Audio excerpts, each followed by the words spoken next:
Well, so much for the 400-pounder argument. The indictment today details exactly how members of Russia's GRU military intelligence agency allegedly interfered in the 2016 election using a, quote, technique known as spear phishing to steal victims' passwords or otherwise gain access to their computers. The conspirators target over 300 individuals affiliated with the Clinton campaign, DCCC and DNC.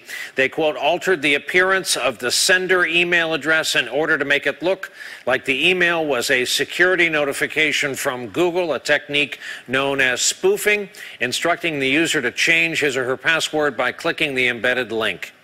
At an event an hour after this indictment was announced, the Director of National Intelligence, Dan Coats, warned of the Russian risk. Focusing on the potential impact of these actions on our midterm elections misses the more important point.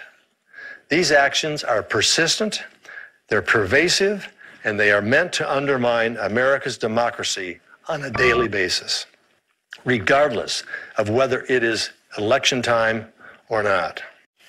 Put another way, we are under ongoing attack, and let's talk about it with our next guest, Malcolm Nance, author of The Plot to Destroy Democracy: How Putin and His Spies Are Undermining America and Dismantling the West.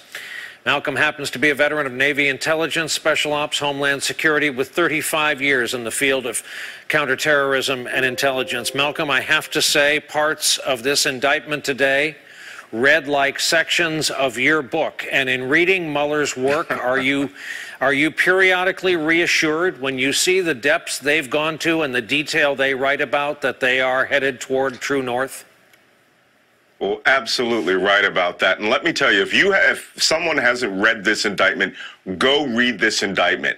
This is what a real classified top secret document looks like when it's in the hands of the Justice Department, has been declassified and presented to the public. It is a highly detailed intelligence product that plays no games about who the individuals are and how they did these attacks on the United States. Can you see this president being that tough with Putin? Jeremy Bash at the top of the broadcast said any other president would be expected to walk in and slap this document down on the desk and say, answer for this.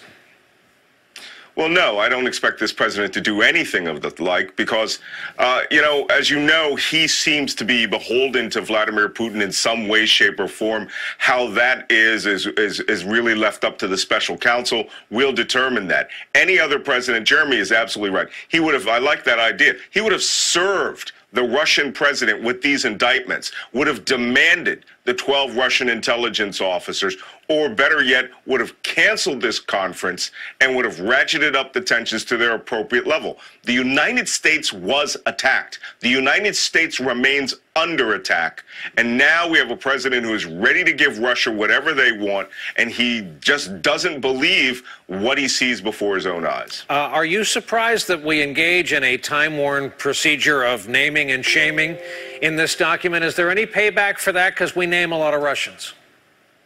No, and this is the bad point about this. There's going to be no consequences for these Russian intelligence officers. In fact, the last group of Russians that we caught here, including Anna Chapman, the illegals who were spies living in the United States in deep cover, they were promoted. They were heroes in Russia. She actually is Putin's favorite spy. I think these guys will be reassigned within the cybersecurity world, and to a certain extent, they'll have a level of notoriety. But for us, I mean, they can't travel anywhere else in the world. They have warrants now out there that will be put out for their arrest.